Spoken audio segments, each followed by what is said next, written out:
Praise the Lord. प्रभूच्या नावाला धन्यवाद देऊया प्रियांनो. प्रभूने सुंदरशी वेळ दिलेली आहे. आज आपल्यामध्ये किरण दादा आहेत, त्याची प्रार्थना करतो.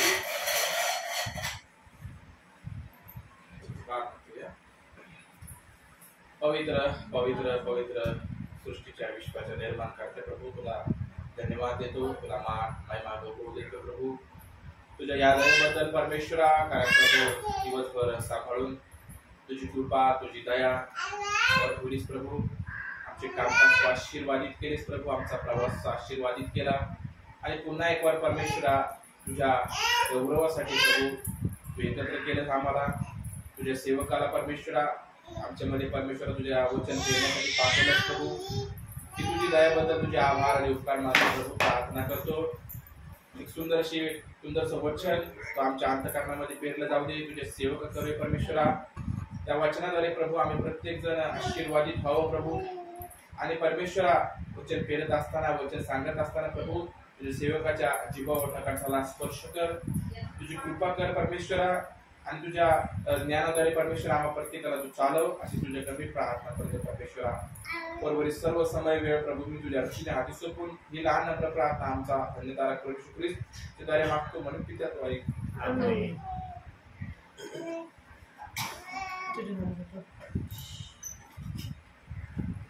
प्रियांनो,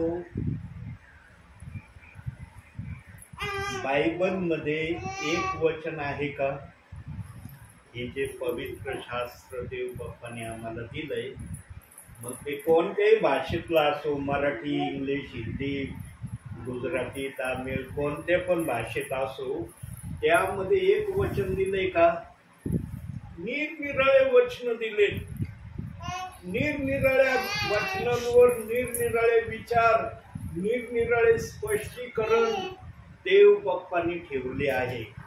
आणि बायबलमध्ये सैतानाविषयी जास्त स्पष्टीकरण जरी ठेवलेलं नसलं वचनाच्या माध्यमातून, पण त्यामध्ये सैतान कसा आहे, सैतान काय करतो, सैतान प्रारंभापासून कसा देवाच्या विरोधात आहे, इथपासून देव बाप्पाने बायबलमध्ये सैतानाची माहिती ठेवलेली आहे.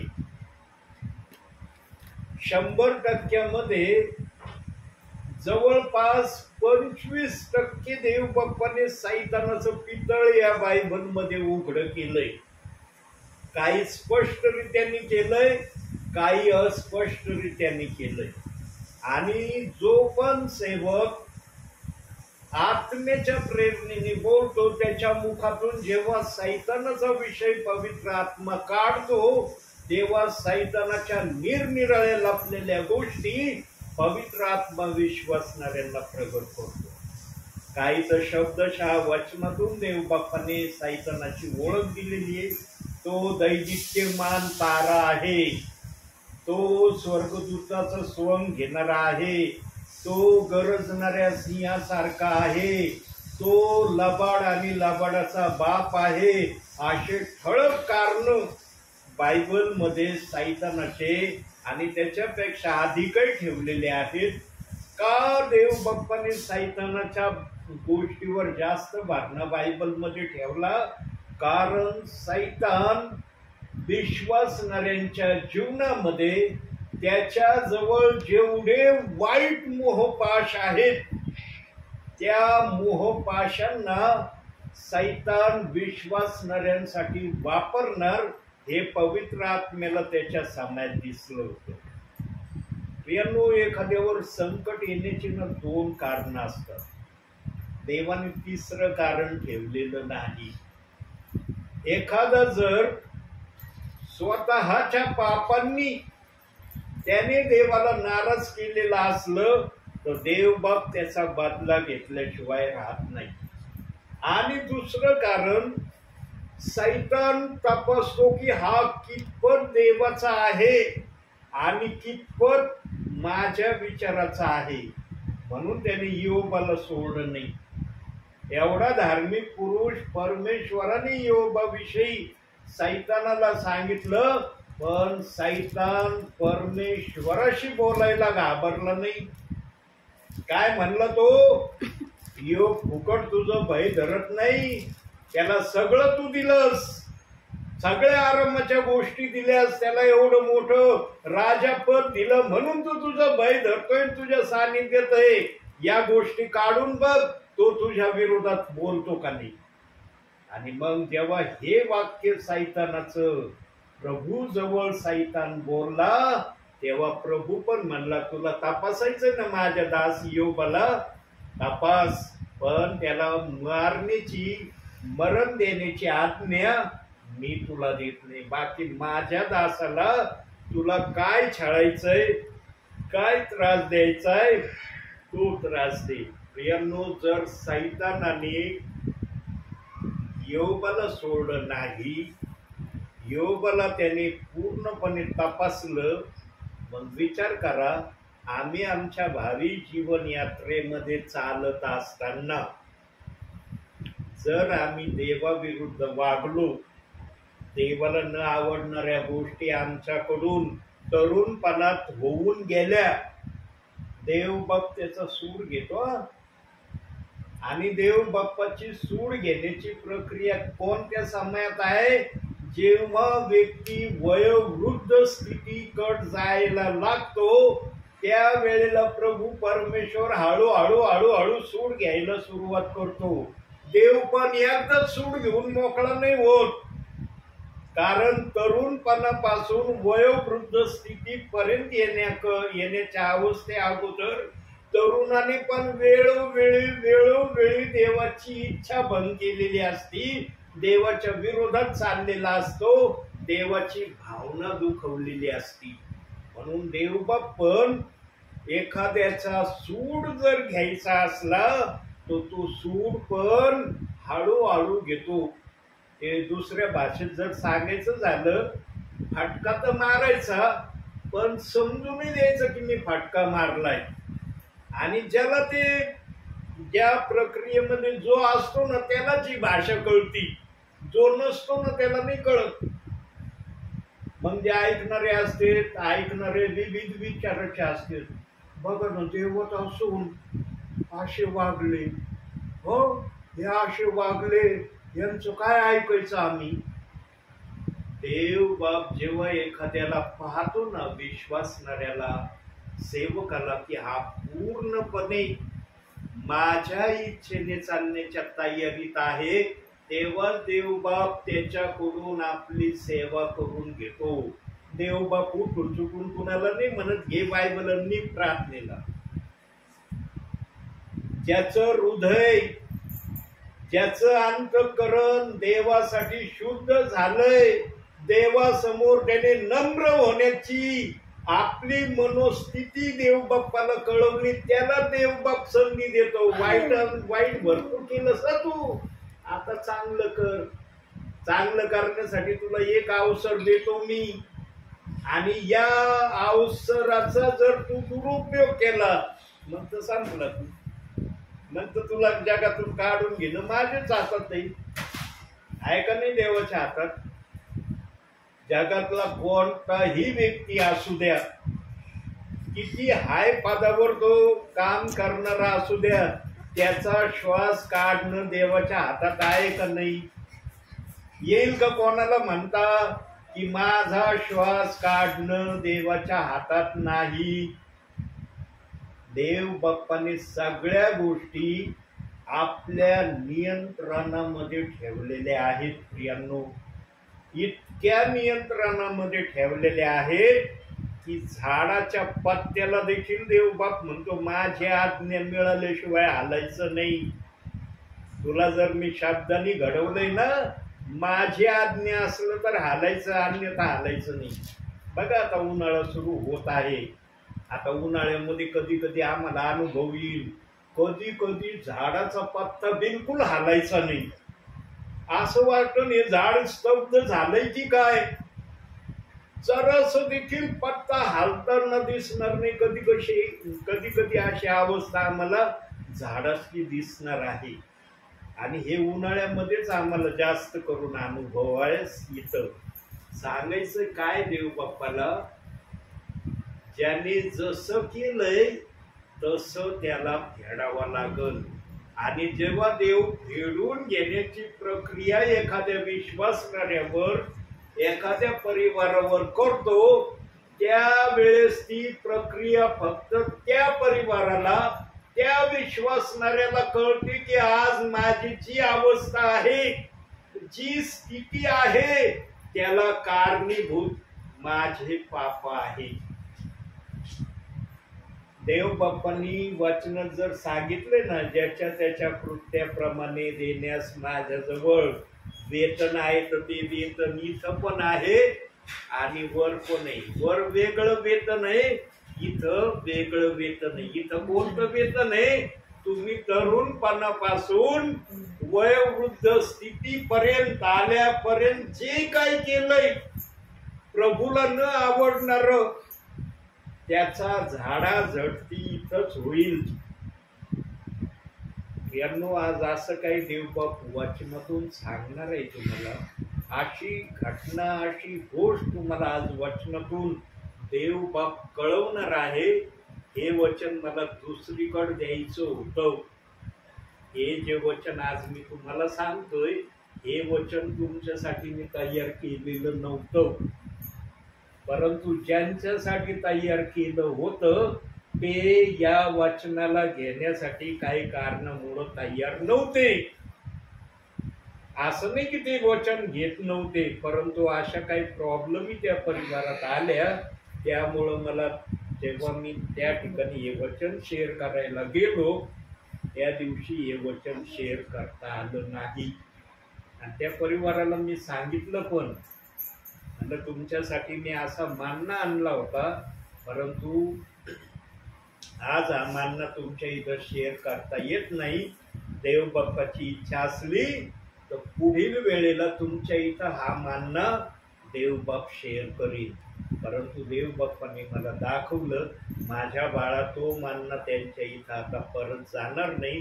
हा मान्ना मी दुसरीकडे देणार आहे. काल पखोडीला मी होतो.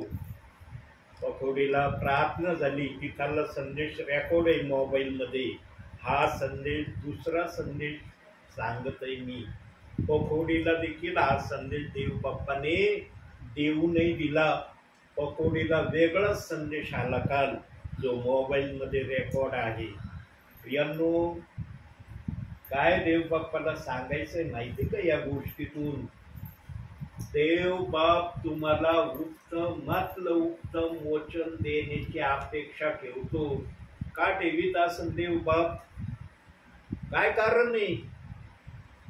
हर ठिकाणी देव बाप्पाचा आत्मा जातो, हर परिवारात जातो. देव बाप विशिष्ट मानना, विशिष्ट ठिकाणी सांगण्याची इच्छा का ठेवतो? एकच कारण आहे त्याला. प्रिय देव बाप्पाला आशा असते, माझं उत्तम वचन यांच्यापर्यंत गेलं तर कदाचित यांच्या जीवनामध्ये ते वचन आशीर्वादाचं कारण होईल. प्रियांनो, आमचा प्रवास कधी संपणार आहे? माझा प्रवास कधी संपणार आहे? कोणाला कोणाचा प्रवास कधी संपणार आहे माहिती नाही. पण जोपर्यंत आम्ही प्रभूच्या भयामध्ये राहू तोपर्यंत आम्हाला म्हणण्याची जागा राहते. जर मी प्रभूच्या वचनाप्रमाणे चाललोय तर देव बाप कदाचित मला या जगातून लवकर काढून घेणार नाही, एवढी तर अपेक्षा असती हरेकांच्या मनात. आणि जे वचनाप्रमाणे नसतात त्यांच्या मनात हीच अपेक्षा असते की मला पण देवाने लवकर जगातून काढून घेऊ नये.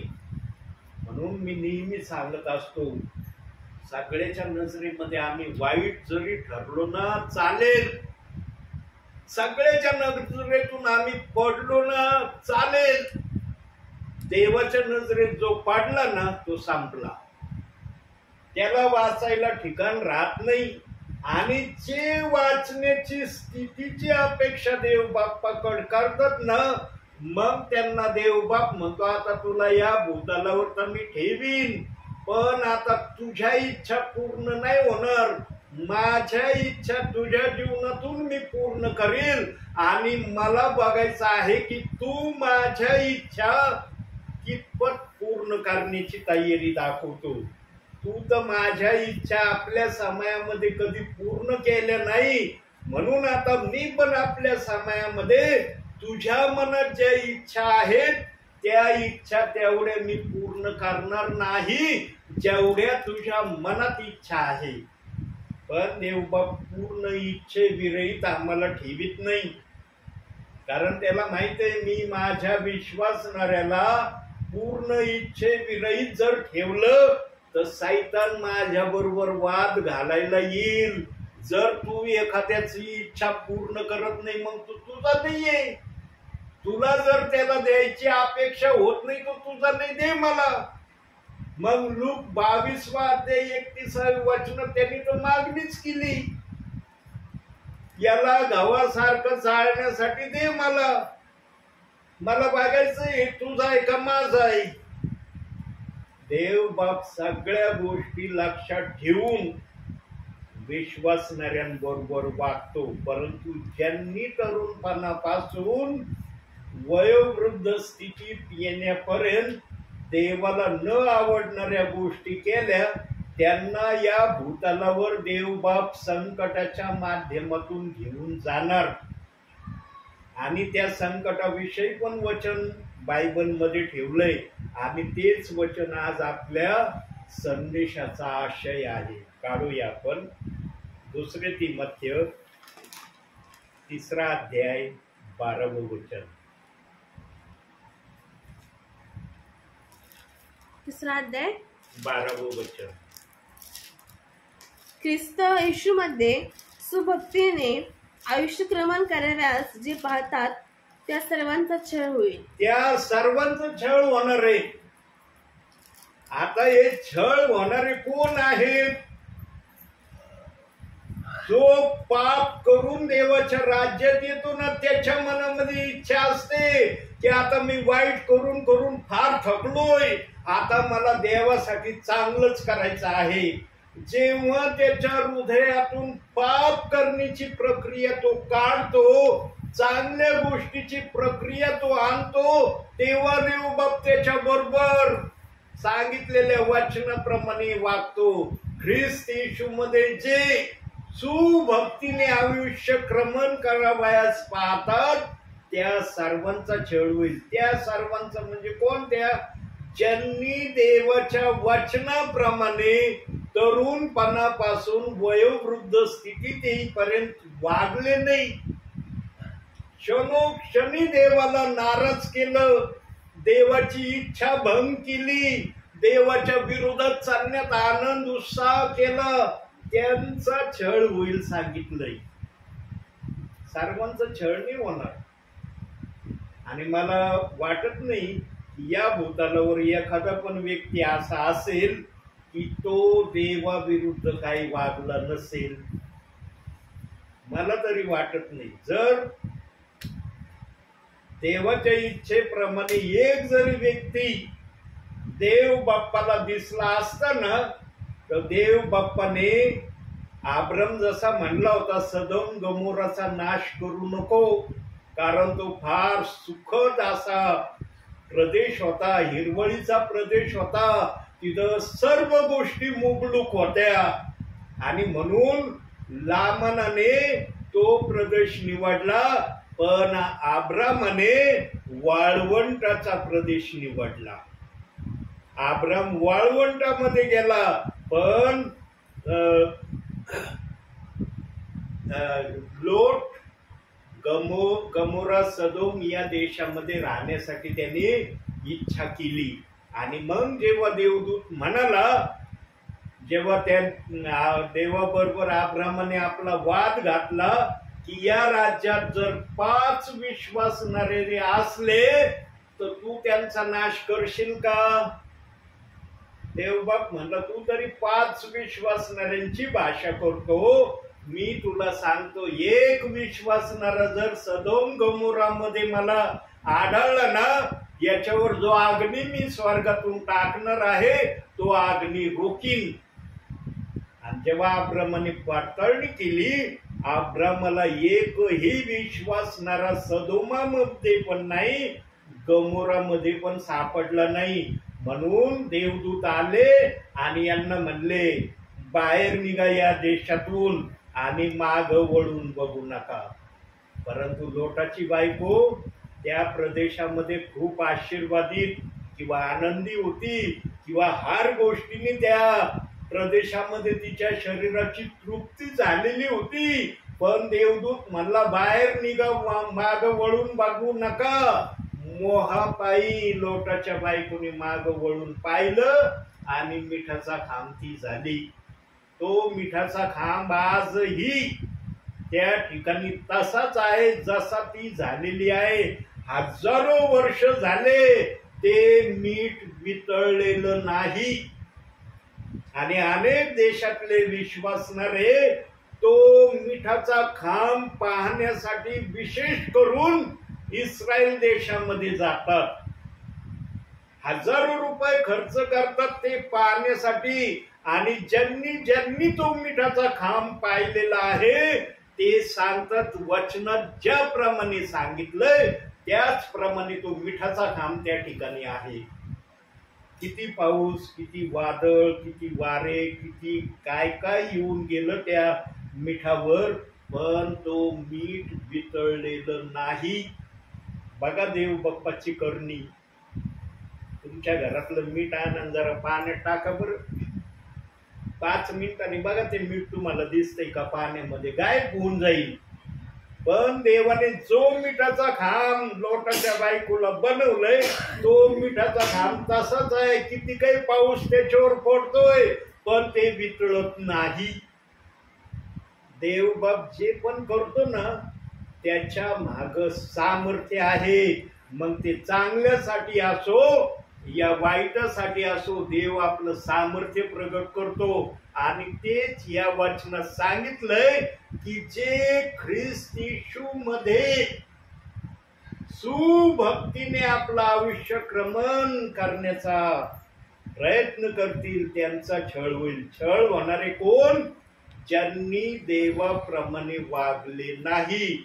म्हणून देवबाप म्हणला, नीतिमान कुणी नाही, एकही नाही. मला नाही वाटत या भूतलावर एकही विश्वासणारा, एकही सेवक असा असेल की त्याने देवाची इच्छा सुईच्या टोका एवढी भंग केली नसेल. एकही सापडणार नाही. सुईच्या टोका एवढी का होईना देव बाप्पाची इच्छा कोणत्या ना कोणत्या समयात त्याने भंग केली असेल. तरुणपणापासून वयोवृद्ध स्थितीत येण्याच्या अगोदर एकदा का होईना देवाला त्यांनी निराश केला असेल. आणि ज्यांनी देव बाप्पाला सुईच्या टोका एवढं निराश केलं ना, देव बाप त्या सुईच्या टोका एवढा हिशोब घेतल्याशिवाय राहणार नाही. हे त्या वचनात देव बाप सांगतोय. देवाचं वचन ना देवाच्या आत्म्याशिवाय प्रगट होऊ शकत नाही. म्हणून देव बाप म्हणला, नीतिमान कोणी नाही, एकही नाही. नीतिमान फक्त देव आहे. देवाविषयी आम्ही म्हणू शकत नाही देव नीतिमान नाहीये. आदाम नीतिमानाच्या बाहेर निघाला म्हणून त्याला शाप दिला. जोपर्यंत आदाम नीतिमानामध्ये होता तेव्हा शाप नाही दिला परमेश्वरांनी. कुठंच वचन असं शिकवित नाही की आदामाने पाप न करता शाप दिला. पाप झाल्यावर शाप दिला. ज्याने पाप आणलं, ज्याने पाप केलं, दोघांना पण शाप दिले. देवबापाने भेदभाव नाही केला, याला द्यायचं त्याला सोडायचं. स्त्रीला सोडलं नाही, सर्पाला सोडलं नाही, आदामाला सोडलं नाही. 3 जण होते ना एदेन बागेत, 3 शाप देऊन बाहेर काढलं. आणि एदेन बागेभोवती दुधारी फिरणारी तरवार ठेवली. का ठेवली? कारण त्याच्या शिरकाव करून जीवनाच्या झाडाचं फळ कुणी खाऊ नये. कारण ते फळ असं फळ होतं की त्या फळाला खाल्ल्यावर मनुष्याला पहिलं कळत नव्हतं मी नग्न अवस्थेत आहे, आणि दुसरं त्याला कळत नव्हतं मला मरण येणार आहे. या दोन गोष्टींनी ते फळ परिपूर्ण होतं आणि या परिपूर्णतेमध्ये मनुष्याने यावा नाही म्हणून त्यांना बागेच्या बाहेर काढलं. नाही तर बागेमध्ये ठेवायला काय हरकत होती का देव बाप्पाला? जरी पाप केलं होतं देव बाप्पाला त्यांना नग्न अवस्था कळू द्यायची होती आणि तुझ्यावर आता मरणाची सत्ता आली याचा अनुभव मनुष्याला येऊ द्यायचा होता म्हणून बाहेर काढलं. देवबाप जे पण करतो ना त्याच्या माग कारण ठेवतो. देवबाप बिगर कारणाचं काही करत नाही. आता बघा,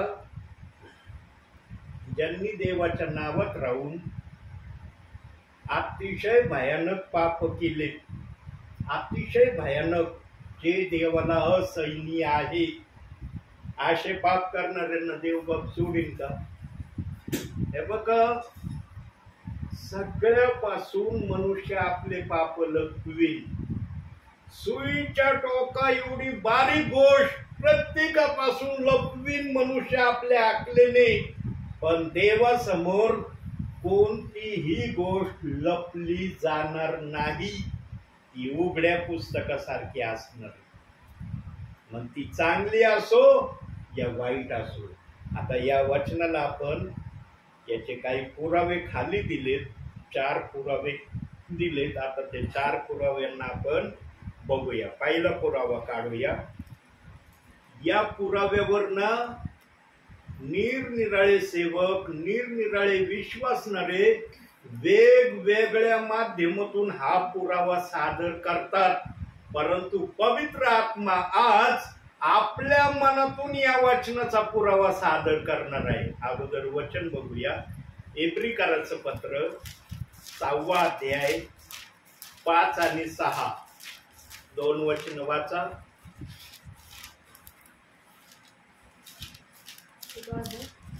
6वा अध्याय 5 आणि 6.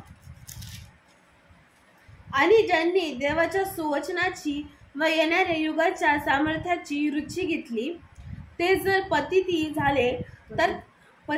झाले तर त्यांना पश्चाताप होईल. असे त्यांचे पुन्हा नवीकरण करणे अशक्य आहे, कारण ते देवाच्या पुत्राला स्वतःपुरते नव्याने वधस्तंभावर खेळतात व त्याचा उघड अपमान करतात. आता या वचनांना ना देवाचे सेवक, विश्वासणारे वेगवेगळ्या प्रकारे या वचनाला शेअर करताना मी स्वतः ऐकलंय. मी ऐकलंय. जे मी अनुभवलंय तेच देवबाप माझ्या मुखातून सांगतोय. आता देवबापाच्या मनात या वचनाविषयी काय आहे ते आपल्याला ऐकायला मिळणार आहे. सरळ सरळ सेवक, विश्वासणारे म्हणतात, जे पतित झाले आहे ना त्याला परत प्रभूच्या राज्यामध्ये येण्याची संधी नाही या पृथ्वीवर. सांगा, आता जर एखादा या पृथ्वीवरच पतित झालाय देवाच्या नजरेत, देवबाप आपलं पवित्र नाव त्याच्या मुखातून घेऊ देईन का? त्याला घेऊ देईन का? देवाच्या नजरेत जर तो पतित ठरलाय आणि त्याने नव्याने जर परत प्रभू येशू ख्रिस्ताला आपल्या जीवनात धारण करण्याचे जर ठरवलंय, देवबाप करू देईन का त्याला नव्याने धारण? देव एवढा असहाय्य आहे का की तू नव्याने परत मला स्वीकारायची तयारी दाखवशील? म्हणजे देवाच्या सामर्थ्यापेक्षा मनुष्याचं सामर्थ्य मोठं होतंय का? देवाने आपलं वचन आपल्या आखणीमध्ये ठेवलेलं आहे. या वचनाच्या आखणीच्या बाहेर कोणी जाणार नाही. आणि जो या आखणीच्या बाहेर जाईल ना, देवबाप त्याला कायमच काढून टाकीन. त्याला असं नाही म्हणणार तू गेला तरी मी घेतो. आणि म्हणून देवाने एक मर्यादा ठेवलेली प्रभूने वचनामध्ये. काय मर्यादा ठेवली? देवाने पण या वचनाला पूर्ण केलेलं आहे. देवबापाने हे वचन अपूर्ण ठेवलं नाही, पण याची पण मर्यादा देवबाप्पाने ठरवून ठेवली. आता काय या वचनाची मर्यादा ठरवून ठेवली ते वचनातून आपण बघूया, काढूया. त्यासाठी नीतिसूत्रे 24वा अध्याय 16वं वचन.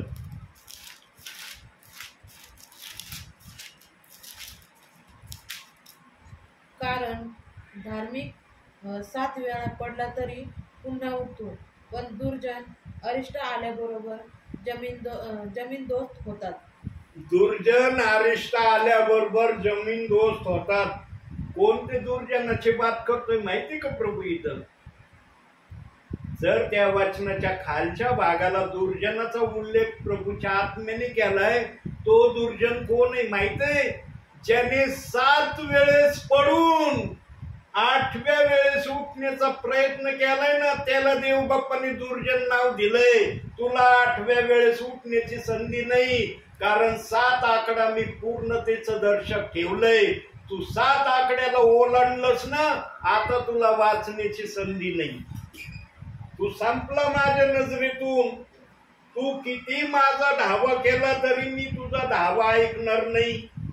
म्हणून मी सांगितलं ना मागील संदेशात, मी 3 वेळेस माझ्या जिवंत देवाला सोडून दिलं. 3 वेळेस सोडून दिलं. 3ही वेळेस प्रभूकडे आलो. प्रभूने मला क्षमा केली. मला जर क्षमा नसती केली तर माझ्या मुखातून देव बाप्पाने वचन शेअर करून घेतलं असतं का? हे आहे प्रमाण की देवाने मला क्षमा केली. पण देवबाप म्हणतो, तू माझ्या विरुद्ध एवढे घोर अन्यायाचे पाप केलेत ना, याचा हिशोब पण तुला पृथ्वीवरच मी घ्यायसाठी ठेवणार आहे. देवबाप कदाचित हिशोब पण घेत आहे माझा. कधी कधी काय होतं माहितीये का जीवनामध्ये? अनुभवाचं वाक्य हे जे ऐकणार आहात तुम्ही, ते अनुभवाचं. एखादा व्यक्ती ना देवासाठी चांगलं चांगलं चांगलं चांगलं करण्याची इच्छा ठेवतो, पण देवबाप कधी कधी त्याच्या त्या चांगल्याचं उत्तर तेवढं चांगलं देत नाही जेवढं चांगलं उत्तर तो विश्वासणारा देवाकडून अपेक्षा करतो. काही प्रमाणात देवबाप देतो, पण सगळं देत नाही. का नाही देत? कारण त्याने देवाला नाराज केलेलं असतं, देवाची भावना दुखवलेली असती आणि त्या भावनेच्या विरोधात तो चाललेला असतो. म्हणून त्याला ते मिळत नाही जे तो अपेक्षा करतो. आणि प्रियांनो, ज्याला देव बाप्पाने दुर्जन नाव दिलंय ना, ते दुर्जन नाव कोणत्या गोष्टीतून देव बाप प्रगट करतो माहिती का? ते वचन बघू आपण. इब्रिकराचं पत्र 3रा अध्याय 12वं वचन. बंधुजन हो, जिवंत देवाला सोडून देण्या इतके अविश्वासाचे दुष्ट मन तुम्हातील कोणाचेही असले म्हणून जपा. त्याने केलेली असते आपल्या भावी जीवनात. 7 वेळेस तर पाडण्याचं हे केलं, पण त्यानंतरही म्हणलेला असतो मला तुझी गरज नाही. आणि मग कालांतराने जर त्याला आठवण आली, नाही आता मी देवाकडे जातो, तेव्हा देव म्हणतो आता तू पतित झालेला आहेस. माझ्या सुवचनाची तू रुची घेतलेली आहे. रुची घेऊन मी तुला 7 वेळेस माफ करण्याचं ठरवलं, तरी तू 7 वेळेस पाडला ना 8व्या वेळेसही माझ्या विरोधातच चालला. 8वी प्रक्रिया त्याच्याकडून काय होते? देवाला आपल्या जीवनातून आपल्या घरातून पूर्णपणे नाहीस करण्याची. म्हणजे घरातले जेवढे असतील ना तेवढ्यांना सांगतो, आजपासून या देवाचं आपलं नातं संपलं. म्हणून एहेजकेलाच्या पुस्तकात काय सांगितलंय?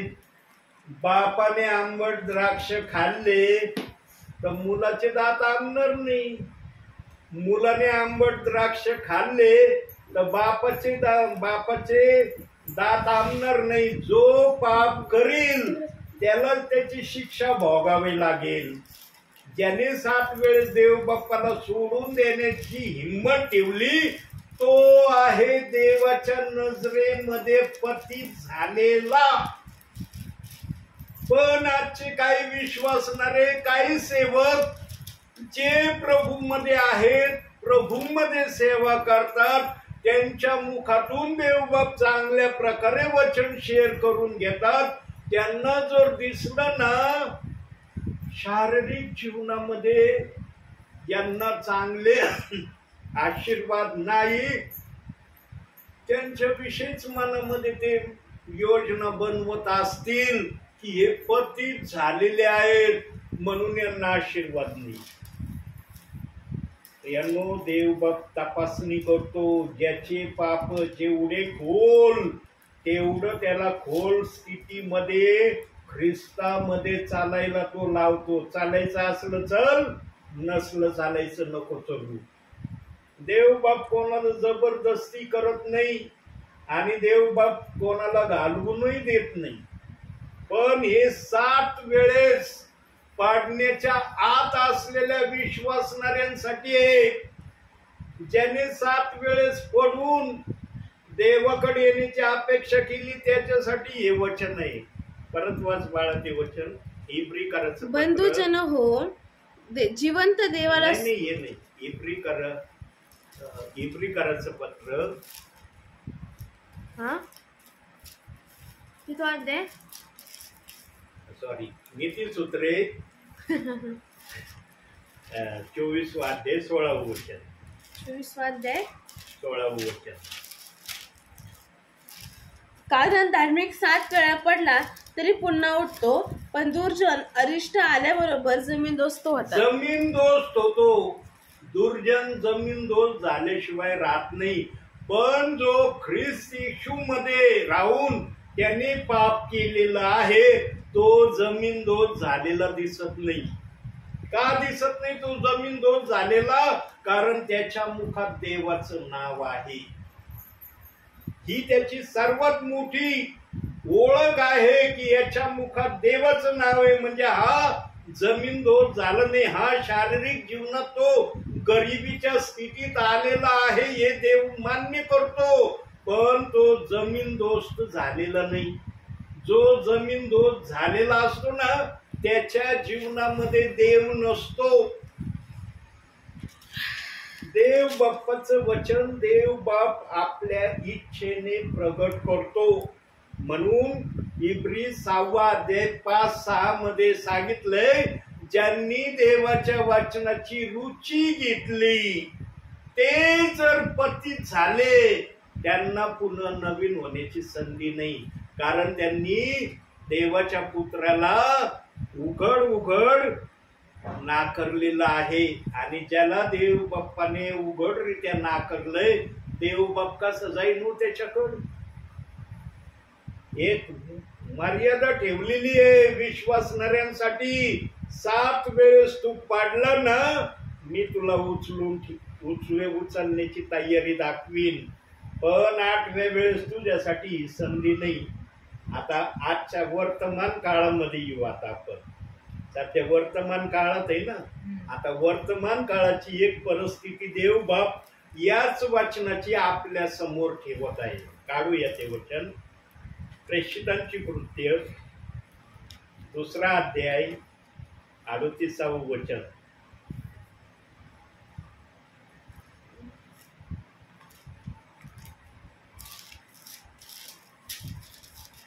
पेत्र त्यांना म्हणाला, पश्चाताप करा आणि तुमच्या पापांची क्षमा व्हावी म्हणून तुम्ही प्रत्येक जण येशू ख्रिस्ताच्या नावाने बाप्तिस्मा घ्या, म्हणजे तुम्हाला पवित्र आत्म्याचे ज्ञान प्राप्त होईल. पवित्र आत्म्याचे दान प्राप्त होईल.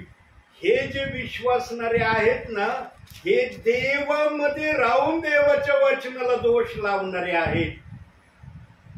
हे विश्वासणारे असे नाहीत की देवाने यांना पूर्ण सोडून दिलंय आणि हे देवाचा दावा करतात.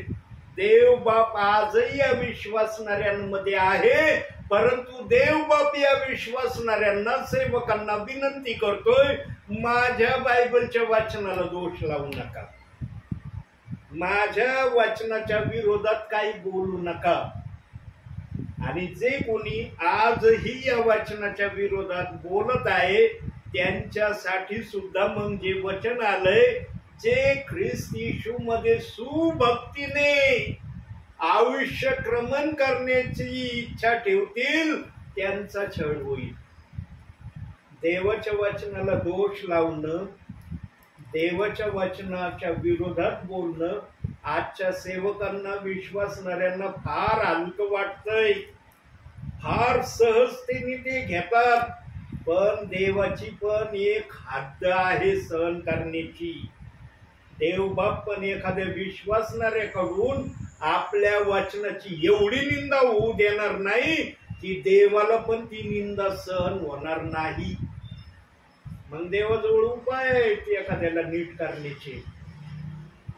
आजारी पाडण्याच्या माध्यमातून उपाय आहे, ऍक्सिडेंट करण्याच्या माध्यमातून उपाय आहे, किंवा कर्जबाजारीच्या माध्यमातून त्याला नीट करण्याचे निरनिराळे देवबाप्पाजवळ उपाय आहेत. उद्देश हेतू काय आहे देवबाप्पाचा त्या करण्यामाग की यांनी देवबाप्पाचं वचन निंदा करण्याचं सोडून द्यावं. म्हणून देवबाप आपल्या वचनाशी प्रामाणिक आहे. त्यांनी सांगितलंय ना, जो मजकडे येतो त्याला मी घालवून देणार नाही. देवबाप कधीच घालवून देत नाही, पण देवबाप त्याला सुधरवल्याशिवाय पण राहत नाही. त्याला सुधरवतोच देवबाप. मला सुधरवलंय देवबाप्पानी. देवबाप्पानी पाहिलं, अरे हा फारच माझ्या वचनाच्या विरोधात गेलाय आणि आता विश्वासणारे पण याचं ऐकून तसंच करण्याची तयारी दाखवायला लागले. आता याला सुधरवलं पाहिजे.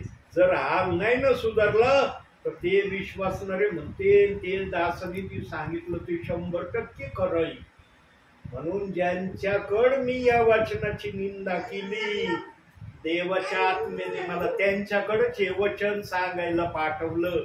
आणि काही जणांना आवडलं नाही. ते म्हणले, ब्रदर या वचनाविषयी काय सांगितलं आम्हाला, काय बोलत होते त्या समयामध्ये, आणि आज ह्याच वचनाचं सांगायला आले. आम्ही ते ऐकायचं का आता जे सांगायला आले ते ऐकायचं? आम्हाला तुम्ही जे सांगितलं ना माग ते मान्य, आज जे सांगायला आले ते सांगू नका, कारण आम्हाला ते ऐकायची इच्छा नाही. आता काही जणांनी ऐकलं नाही वचन. प्रेषित 2:38 वचन सांगायला आलेलं नाही जमणार, सांगू नका. आल्या वाटेने गेले तर फार सुंदर. काही जणांच्या हृदयात देवाने प्रेरणा दिली, आलात ना 2 शब्दाची प्रार्थना करून जा, वचन नका सांगू आम्हाला, प्रार्थना करा निघून जा. आणि आज सेवेमध्ये मी काही विश्वासणारे बघतो प्रियांनो, काही विश्वासणारे, सगळे नाही, काही विश्वासणारे, मी प्रार्थना केली ना, शेवटची प्रार्थना करू किंवा दानाची प्रार्थना करू, त्या प्रार्थनेला आमीन म्हणत नाही. मी देवबाप्पाला विचारलं ही गोष्ट, म्हणलं देवबाप्पा तू कळवळ्याचा देव आहे, तुझ्या हृदयात कळवळ आहे आणि त्याच कळवळीने मला तू पाठवतो, पण समोरचा विश्वासणारा जर प्रार्थनेला आमीन म्हणत नाही तर का नाही म्हणत? मला उत्तर पाहिजे याचं. आणि देवाने मला उत्तर दिलं. काय उत्तर दिलं माहिती का? एखादा विश्वासणारा माझ्या प्रार्थनेला जर आमीन म्हणत नाही ना, तर देवाने स्पष्ट शब्दात मला सांगितलंय की त्या विश्वासणाऱ्याला आशीर्वाद नको आहेत म्हणून तो आमीन म्हणत नाही. त्याला आशीर्वादाची काही गरज नाही. त्याच्या डोक्यात फक्त या वचनाचा विरोध भरलाय आणि या विरोधापायी जे काय आमच्यासाठी मागतोय ते आम्हाला नको आहे म्हणून ते आमीन नाही म्हणत. आणि आमीन या शब्दाचा अर्थ काय वचनातून बघू आपण. 2 कोरिंथीकराचं पत्र 1 अध्याय 20 वचन. आमीन या शब्दाचा अर्थ बघू आपण. 1 अध्याय 20 वचन ना. देवाची वचने कितीही असोत त्याच्या ठाई वय हे आहे, म्हणून आम्ही देवाच्या गौरवाला त्याच्याद्वारे आमीन म्हणतो. जे काही सेवक मागतो, आता सांगा एखादा सेवक एखाद्या परिवाराला शाप यांच्यावर शाप येऊ दे ही प्रार्थना करण का? हे दुःखात आहेत आणखी दुःखात यांच्यावर पाठव अशी प्रार्थना करण्याचा आत्मा येईल का त्या सेवकामध्ये? आताच प्रार्थना सुरू होण्या अगोदर एका बहिणीसाठी प्रार्थना केली. तिथं मी बोललो का असं, ही बहीण प्रॉब्लेम मध्ये आहे, प्रभू आणखी ती बहीण प्रॉब्लेम मध्ये यावी ही माझी इच्छा आहे म्हणून मी प्रार्थना करतोय. केली का अशी प्रार्थना? निगेटिव्हला पॉझिटिव्ह करण्यासाठी देवबाप प्रार्थना करून घेतो, विश्वासणाऱ्यांकडून, सेवकांकडून. आणि मग जर पॉझिटिव्ह त्यांच्यासाठी मागितलं जातंय आणि एखादा जर त्या पॉझिटिव्ह प्रार्थनेला आमेन म्हणत नाही, तर देवबाप म्हणतो याला ते नको आहे म्हणून तो नाही म्हणत आमेन. म्हणून प्रियांनो, तुम्ही पण असो प्रार्थना करणारे, त्यांच्या प्रार्थनेला आमेन म्हणा, कारण ते तुम्हाला आशीर्वादित करण्यासाठी प्रार्थना करतात. तुम्ही दुःखामध्ये जावं यासाठी प्रार्थना ते करत नाही. आणि आजही काही परिवार आहेत माझ्या सेवा क्षेत्रात, वचन फार गंभीरतेने ऐकतात. इतकं गंभीरता त्यांच्या तोंडावर दिसते ना वचन ऐकल्यानंतर, अरे बापरे, यांना वचन खूपच देवबापाने आशीर्वादित केलंय. पण जेव्हा मी प्रार्थना करतो ना, त्या प्रार्थनेला आमीन नाही म्हणत ते. आणि मग देवबाप मला सांगतो रस्त्याने, त्यांना आशीर्वाद नको आहेत. मी आशीर्वाद द्यायला जातो पण ते म्हणतात नको आम्हाला आशीर्वाद. जो आमीन म्हणत नाही तो देवाचे आशीर्वाद ग्रहण करत नाही. आणि सांगा आता, जो कोणी प्रेषित 2:38 वचनाच्या विरोधात आजपर्यंत बोलतोय, टिप्पणी करतोय, देवबाप त्या वचनाच्या विरोधात बोलणाऱ्यासाठी काय विचार करत असेल? देवबाप शांत बसतोय, कर माझी निंदा वचनाची, मला काय फरक नाही पडत, तो निंदा करीत राही, मी गपचूप गिळत राहील. असं आहे का? एक दिवशी का होईना एखाद्याची निंदा त्या वचनाच्या विरोधातली देव बाप्पाला सहन होण्यापलीकडे गेली ना, त्याला पण तेच आशीर्वादासाठी देव बाप्पा एक शेवटची संधी देईल. जी संधी मला देव बाप्पांनी दिली आणि देव बाप्पाच्या त्या संधीचा मी फायदा उचलण्याचं ठरवलं. हात जोडून म्हणलं, प्रभू मला या वचनाची माहिती नव्हती म्हणून मी या वचनाच्या विरोधात काही बोलत होतो आणि विश्वासणाऱ्यांना पण या वचनाच्या विरोधामध्ये काही पण बोलण्याची खुलेआम परवानगी देत होतो. पण आता मला तू सांगतोस ना, हे वचन बायबलचं गोल्डन वचन आहे, हे गोल्डन वचन मी तसंच सांगायला जाईन जसा तुझा आत्मा मला सांगण्यासाठी पाठवण्याची इच्छा ठेवतोय. म्हणून आलोय तुमच्याकडं. होतं का माहिती मी येणार आहे? नाही, सकाळी आठवण आली तुमची. आठवण येणं भाग वेगळा आहे, पण मी येणारच आहे याची माहिती होती का? यांनो, ज्यांच्या हृदयात देवबाचा आत्मा आठवण करून देतो ना, देव बाप्पाला कळतं माझ्या विश्वासणाऱ्यांना भूक लागली आहे, देवाच्या सेवकाला तो पाठवतो. देव अन्यायी नाही बरं का, मुळीच देव अन्यायी नाही. विश्वासणाऱ्यांना आठवण जरी नाही आली तरी देव बाप्पाला जर वाटलं ना मला यांची भेट घ्यायची, देवबाप भेट घेतोच.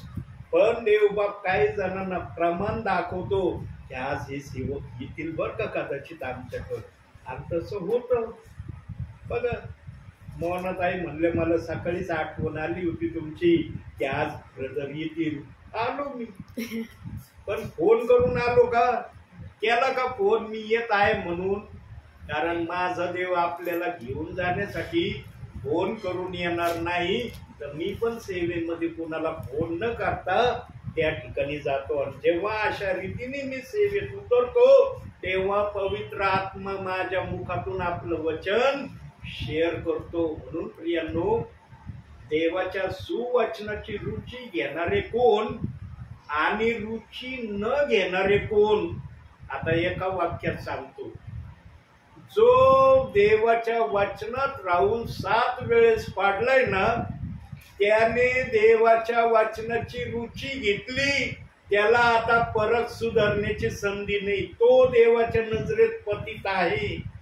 पण जो देवामध्ये राहून 5 वेळेस पाडलाय, 6 वेळेस पाडलाय, फायनल 7व्या वेळेसही पाडलाय, त्याला मात्र मग कुठली संधी नाही. हे आहे देव बाप्पाचं वचन. म्हणून प्रियांनो, काही सेवक काही विश्वासणारे नीटनेटकं प्रभू मध्ये वागत नसलं ना लगेच म्हणतो सुवचनाची रुची घेतली पतित झालाय. कस काय पतित झालाय? तो जर पतित झाला तर त्याच्या मुखात नाव का देवाने ठेवलंय? देव बाप एवढा आपल्या वचनाची निंदा होऊ देईन का त्याच्या मुखातून? पतित झाल्यावर पण तू माझ्या वचनाचं नाव घे. यानो वचन आत्म्यानेच आम्हाला कळतं. आत्म्याशिवाय कुणी वचनाला पुरू शकत नाही. देवाच्या नजरेत जे पतित झालेत ना त्यांच्या मुखात देवाचं नाव राहिलेलं नाही. पण जे देवाच्या नजरेत पतित नाहीत ना त्यांच्या मुखातून आजही देव बाप्पाचं नाव निघत आहे. हा त्यांची परिस्थिती कशी असो, हालाकीची असू द्या या अन्य कशाचे असू द्या, पण त्यांच्या मुखात जर देवाचं वचन आहे म्हणजे देवाने त्यांना अजूनही आपल्या राज्यामध्ये घेण्याचं ठरवलेलं आहे. आणि जर घेणाऱ्यामध्ये देव बाप्पाने त्यांना ठरवलंय आणि ते जर प्रेषित 2:38 वचनाने देवाला दोष लावतात मग विचार करा त्यांचं देवाच्या राज्यात येणं होईल का? म्हणून स्वर्गाच्या बाहेर अंगण ठेवलंय प्रभूने. या वचनाची निंदा होणार आहे. देव बाप्पाला आपल्या समयात दिसलं होतं म्हणून देवबाप म्हणला जरी हे वचनाचे दोषी झाले तरी यांना मी नाशाच्या ठिकाणी टाकणार नाही, यांना अंगणामध्ये ठेवीन.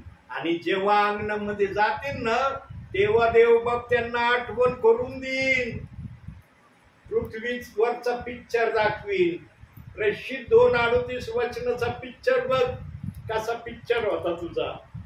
माझा दास यायचं वचन सांगायचा की या वचनाविरुद्ध बोलू नका, या वचनाच्या विरोधात जाऊ नका. पण तुमची त्या समयाला काय मनस्थिती होती बघा जरा. पृथ्वीवर लक्ष द्या.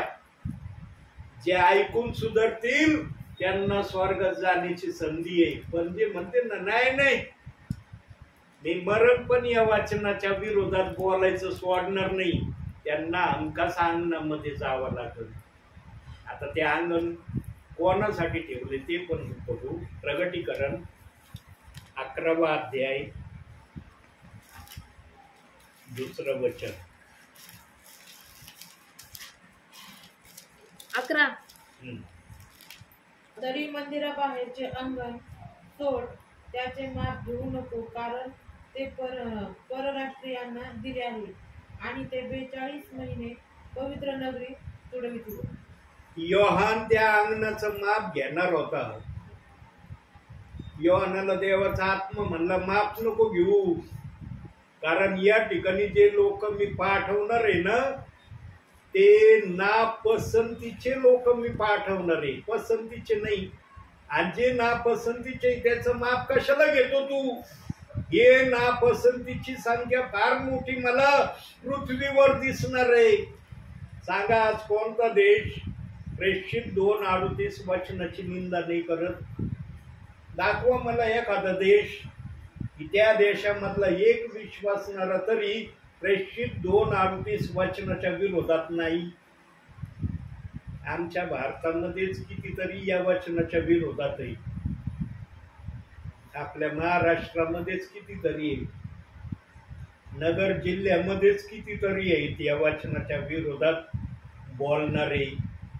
मग संपूर्ण पृथ्वीवर या वचनाच्या विरोधात बोलणारे किती असतील? म्हणून योहानाला म्हणला माप नको घेऊ याचं, कारण याची संख्या फार मोठी आहे. ही छोटी संख्या नाही. जे जे याच्यातून सुटण्याचा प्रयत्न करतील ते वाचणार आहेत. जे सुटायसाठी तयार होणार नाही ना त्यांना तिथंच जावं लागणार आहे. पण आजचे सेवक अंगणामध्ये जाणाऱ्याला डायरेक्ट नरकाकडे घेऊन चालले. अहो नरकात जाणार आहेत ती. कस काय जाते? या मुखाने येशू ख्रिस्ताचा स्वीकार टेम्पररी केलाय का? टेम्पररी केला. टेम्पररी स्वीकार करतो, मनमानी जगतो.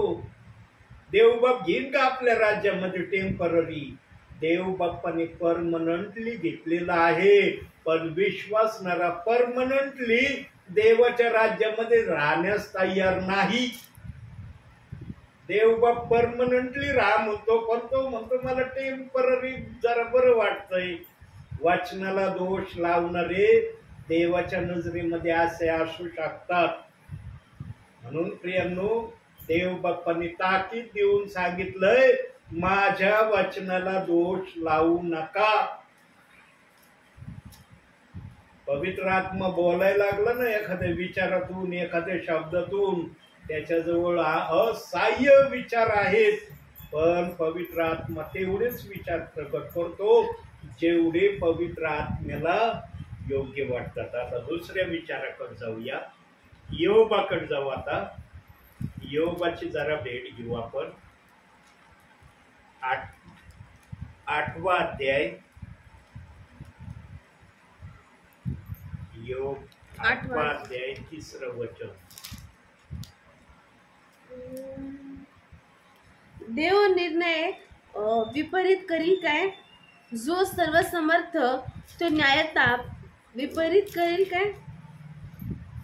देव निर्णय विपरीत करील काय? आता एखाद्याला जर देव बाप्पाने स्वर्गाच्या बाहेर अंगणामध्ये जर ठेवण्याचा निश्चय घेतलाय, मग तो निर्णय गलत घेईन का?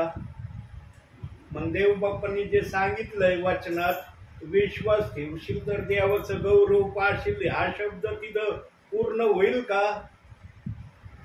प्रियांनो, जो देवाच्या वचनाप्रमाणे राहत नाही, देवाच्या वचनाप्रमाणे चालत नाही, देवाच्या वचनाचा सन्मान आपल्या जीवनात पूर्ण ठेवत नाही, विशेषतः जे एका वचनाच्या विरोधात चालले, एका वचनाच्या विरोधात बोलतात, त्यांच्यासाठी हे वचन आहे की देव जे देवाच्या वचनाला दोष लावतात त्यांचा न्याय विपरीत करणार नाही.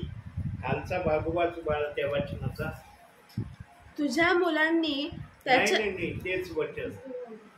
देव विपरीत न्याय करणार नाही. देव निर्णय विपरीत करील काय? जो सर्वसमर्थ तो न्यायता विपरीत करील काय? परत वाचते.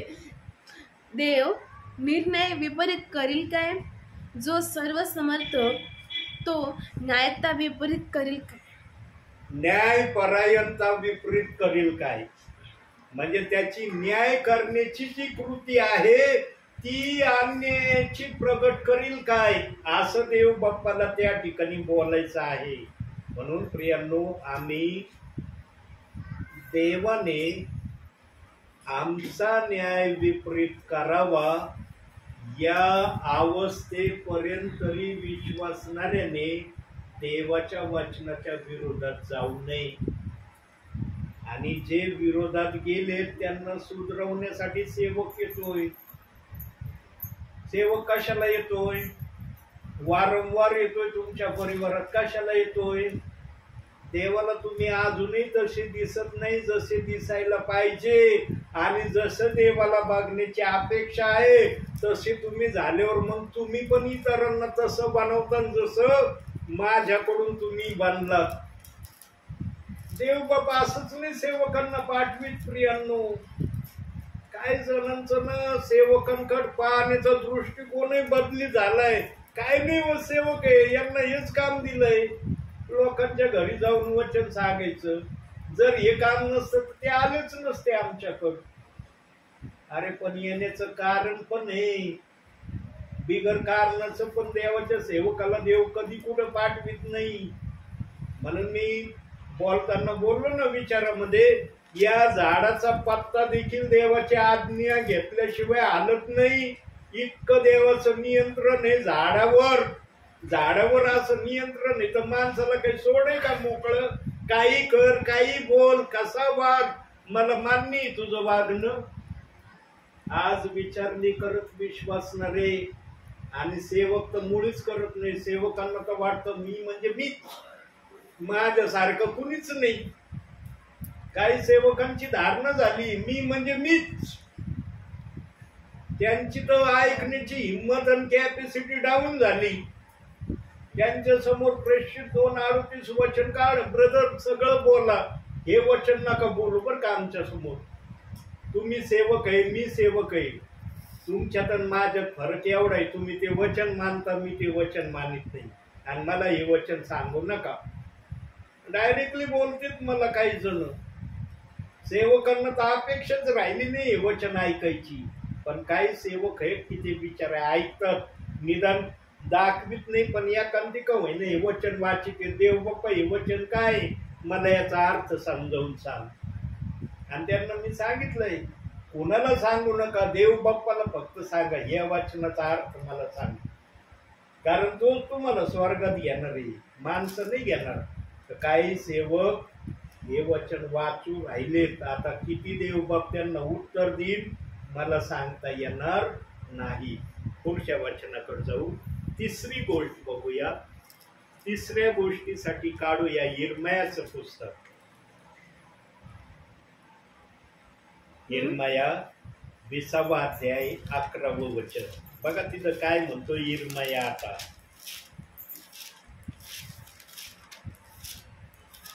तरी परमेश्वर पराक्रमी वीराप्रमाणे मज बरोबर आहे, म्हणून माझा छळ करणारे ठोकर खातील. ते प्रबळ होणार नाहीत, ते शहाणपणाने वागले नाहीत, म्हणून ते अत्यंत फजित होतील. विसरना पडेल अशी त्यांची कायमची अप्रतिष्ठा होईल.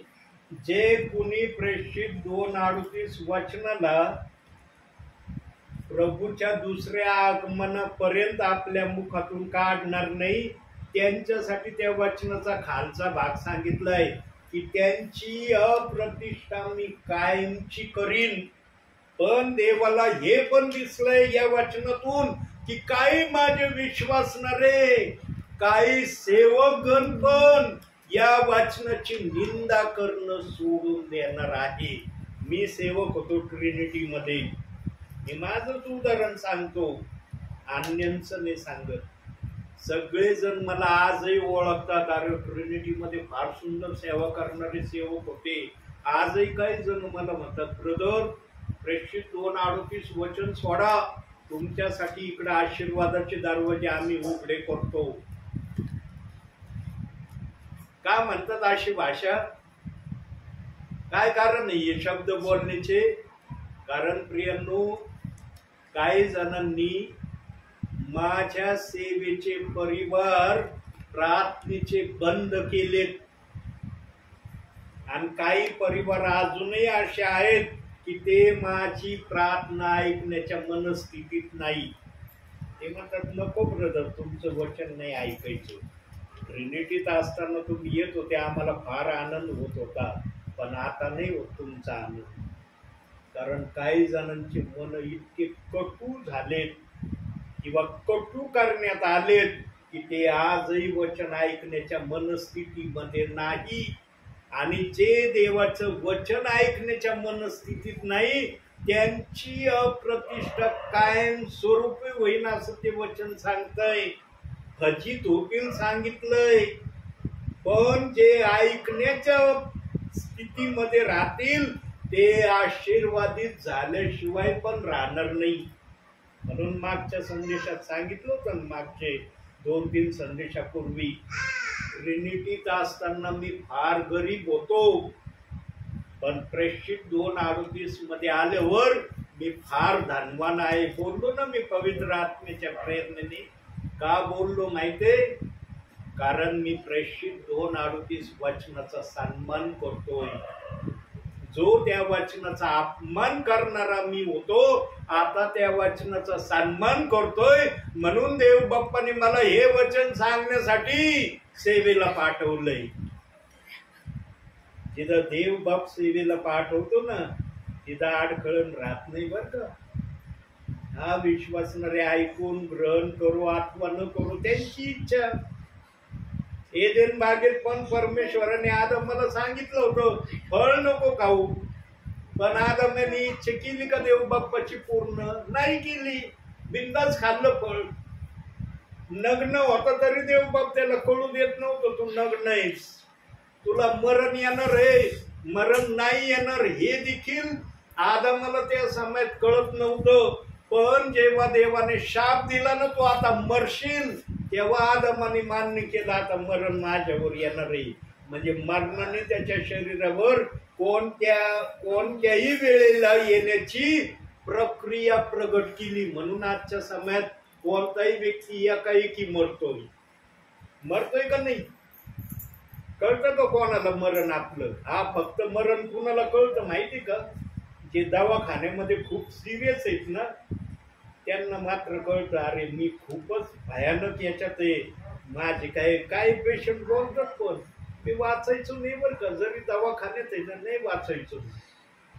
आणि होतं दवाखान्यामध्ये असं होतं का नाही? का म्हणतात तुम्ही नाही ब्रदर तुम्ही बोलतात असं दवाखान्यात झालंच नाही कोणत्यात. काही पेशंट दवाखान्यामध्ये समाप्त होतात का नाही? का त्यांना चावल लागती? कारण मरण तुमच्यावर कशा प्रकारे येईल ना, ज्याला ती चावल लागती त्याला ते प्रगट होतं. ज्याला प्रगट नाही होत ना, तो आपोआप जातो, एकाएकी जातो. मग जाण्याचे प्रकार काय नाही, एक गुचकी आली संपलो, काही नाही, ठेस लागली गेलो मी. इतकं सोपं मरण केलंय देव बाप्पाने विश्वासणाऱ्यांचं आणि सर्वांच. मरणामध्ये भेदभाव नाही केला.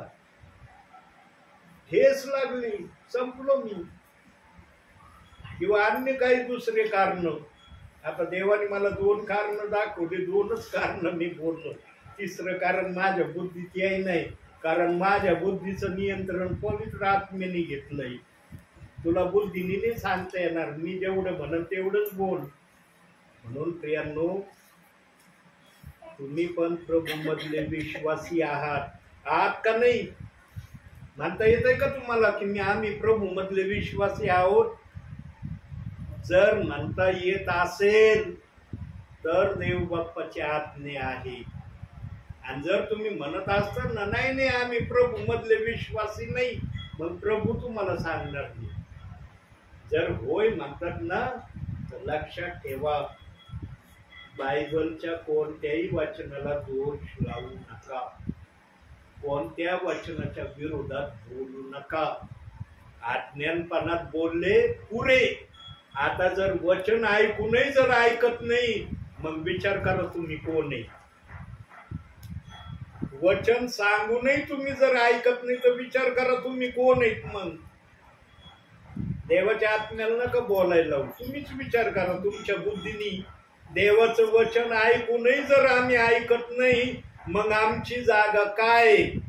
तुमची बुद्धीच तुम्हाला जागा सांगल.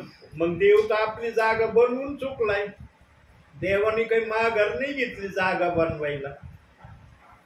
मग देवाने बनवलेल्या जागेत जायचं का देवाच्या वचनामध्ये राहायचं, हे ठरवण्याची संधी इथं आहे.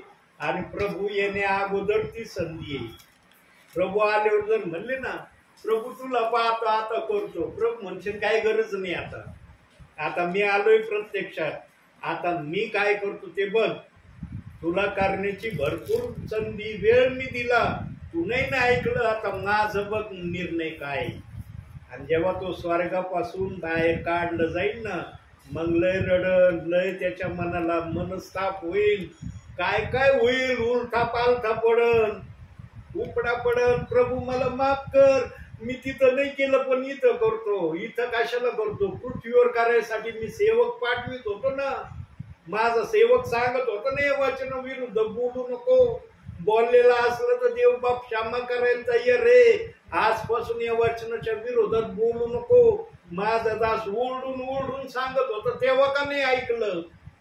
आता मला पाहिल्यावर लय तुझ्या मनात उफळ्या येऊ राहिल्यात. नाही ना, मी चुकलो, मी पाप केलं, आता नाही करणार.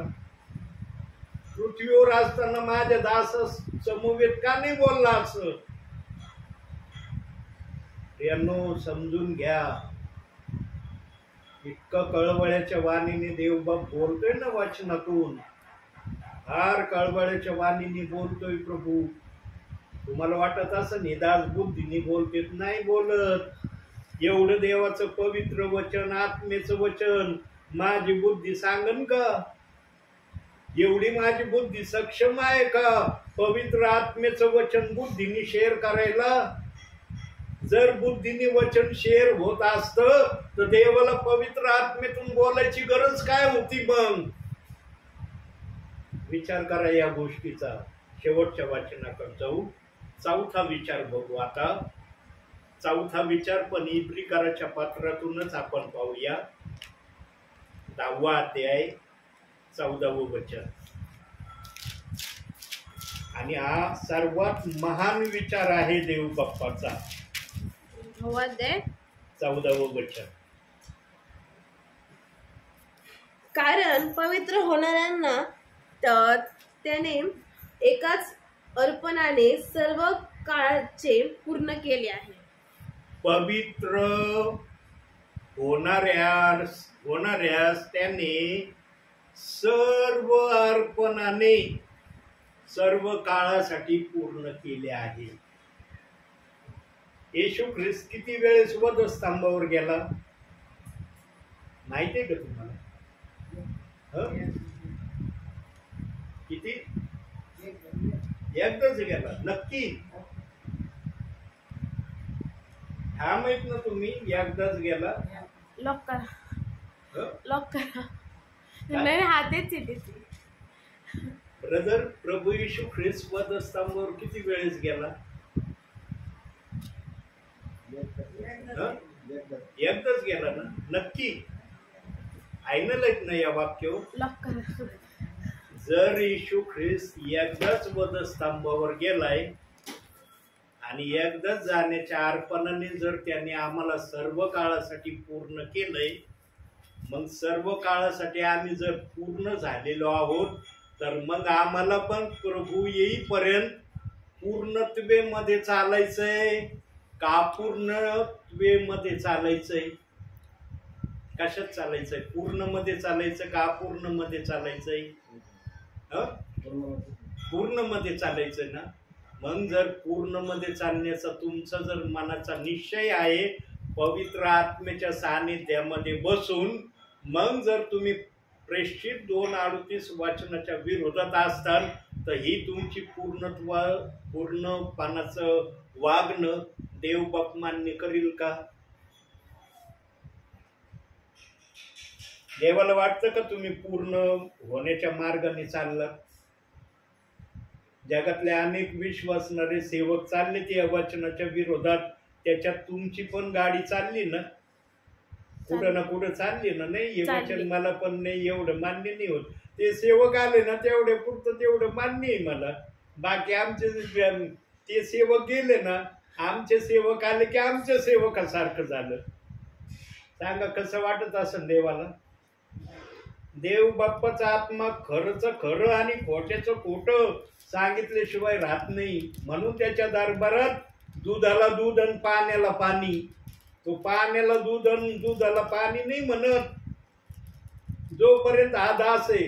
अरे फार सुंदर वचन सांगतात बरं का. एलिएझर पगारे ना फार सुंदर वचन देतात, पण एलिएझर पगारे निघून गेले, अन्य सेवक आले, मग झाले तसे. मग एलिएझर पगाराची आठवण येते का नाही माहित नाही त्या वेळेला. असं दुटप्पी वागू नका प्रियांनो. स्वर्गात जो घेणारा आहे ना त्याच्या समोर नीतिमान बना.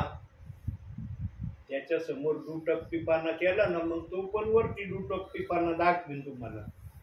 म्हणून देव बाप वारंवार म्हणतो ना पृथ्वीवरचा लगेच पिक्चर बघ तुझं पिक्चर काय आहे पृथ्वीवरचा.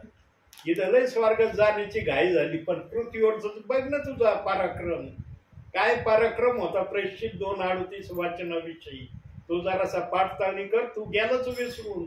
मी तुला आठवण करून देतो. म्हणून या पृथ्वीवर चांगला पिक्चर ठेवा आपला. माणसाच्या नजरेत जरी पिक्चर चांगला नसला ना चालल, देवाच्या नजरेत चांगला पिक्चर राहू द्या. त्याच्या नजरेत जर पिक्चर चांगला दिसला ना हमखास स्वर्गात जाणं होईल. आणि जाणं तुमचं स्वर्गात व्हावं म्हणून देव बाप मला इथं आणतोय. ना तर काय गरज आहे का मला यायची? आहे का काही गरज? तुम्ही कुठं जा, कुठं राहा, काही करा, माझं का त्याच्यात फायदा तोटा आहे का? आहे का मला काही घेणं देणं तुमचं? परंतु त्या देवाला घेणं देणं आहे तुमचं. का? कारण तो जाणतो त्याने तुम्हाला घडवलंय आणि मला घडवलंय. त्याच्या हृदयात काळवाळा भरलेला आहे आणि तो काळवाळा पवित्र आत्म्यातून माझ्या मुखातून तुम्ही ऐकत आहात. प्रियांनो, देवाच्या वचनाला सिरियसली जीवनामध्ये घ्या. ज्या दिवशी सिरियसली तुमच्या मध्ये येईल ना, त्या दिवशी तुमची बुद्धी तुम्हाला आत्म्याने निर्णय घेण्यासाठी भाग पाडीन. आत्मा तर रात्रंदिवस ओरडतोय, अरे कोणत्याच वचनाला दोष नको लावू. कोणतंच वचन बायबलमध्ये देवाच्या आत्म्याने दोषाचं ठेवलं नाही. रात्रंदिवस आत्म्याची ओरड आहे. पण ही बुद्धी म्हणते नाही नाही, एक वचन नाही आमच्यासाठी. कारण त्या एका वचनामुळं फार मोठा घोटाळा होणार आहे. देवाने 2 बाप्तिस्माचे वचन ठेवले आणि 1 बाप्तिस्मा घ्यायला सांगितलं. म्हणून माझी बुद्धी म्हणती होच बाप्तिस्मा खरा आहे, हा बाप्तिस्मा काय उपयोगाचा नाही. आणि चाललीच विश्वासणारे आज तशीच नाही ना. प्रेषित 2:38 वचनाचा बाप्तिस्मा आमच्यासाठी काही महत्वाचा नाही. येशू ख्रिस्ताने सांगितलेला बाप्तिस्मा फार महत्वाचा आहे. मग पेत्राने असत्य बाप्तिस्माची घोषणा केली का? विचारच करत नाही. म्हणून प्रभू म्हणला, येशू ख्रिस्ताने योहान 14वा अध्याय 16व्या वचनात सांगितलं, काही वारी तुम्हाकडे येईल आणि तो मज विषयी तुम्हाला शिकवील. तो आला तर शिकवीन, नाही आलं तर काय शिकणार आहे? मग तुम्ही एका वचनाला धरतात आणि एकाला सोडतात. चाललंय ना असंच. म्हणून प्रियांनो, बायबलला दोष लावण्यामध्ये तुम्ही आपलं स्वर्गामध्ये जाण्याचं प्रश्नचिन्ह उभं करत आहात. प्रश्नचिन्ह. बघा किती निर्भीडतेने पवित्र आत्मा बोलतोय. नाही घाबरत तो कुणाला घाबरत नाही. कारण त्याच्याच नियंत्रणामध्ये सर्व काही आहे. जो त्या वचनाला दोष लावणारा आहे तो प्रश्नचिन्हामध्ये चाललाय. मग त्याला त्या प्रश्नाचं उत्तर योग्य द्यायचंय का अयोग्य द्यायचंय हे त्यांनी समजून घ्यावं. म्हणून हा सेवक येतोय सांगतोय तुम्हाला आत्म्यातून की त्या वचनाला दोष लावायचं सोडून द्या. एकांतामध्ये वाचा ते वचन. एकांतामध्ये देवाला हात जोडून प्रार्थना करा, देव बाप्पा एकदा तरी मला हे वचन समजावून सांग. कारण ते दासाचं वचन ऐकू ऐकू ना आमच्या डोक्यावर आता परिणाम व्हायची वेळ आली. तू एकदा सांग, आम्ही ऐकू तुझं. पण त्या दासाचं वारंवार ऐकून आमच्या डोक्यावर काहीच परिणाम व्हाय नाही. होतोय तो गलतच होतोय, चांगला होत नाही. कबूल करत नाहीत आम्ही. ब्रदर, फार सुंदर वचन दिलंय पण सुंदरतेने आम्ही घेत नाही. ठरवा प्रियांनो काय करायचं जीवनामध्ये. प्रभू आल्यावर जर केलं ना, प्रभू सोडणार नाही. आज लोकांना ना काहीतरी भीत्या आहेत मनामध्ये, म्हणून या वचनाकडे येत नाही. कधी पवित्र आत्म्याने जर त्या भीत्या प्रगट करण्याचा प्रयत्न केला ना, निडरतेने त्या भीत्या सांगन. आता काय भीत्या आहेत मला पण माहिती नाही, पण आहेत काहीतरी भीती या वचनाची. म्हणून विश्वासणाऱ्या निर्भीडतेने हे वचन ग्रहण करत नाही.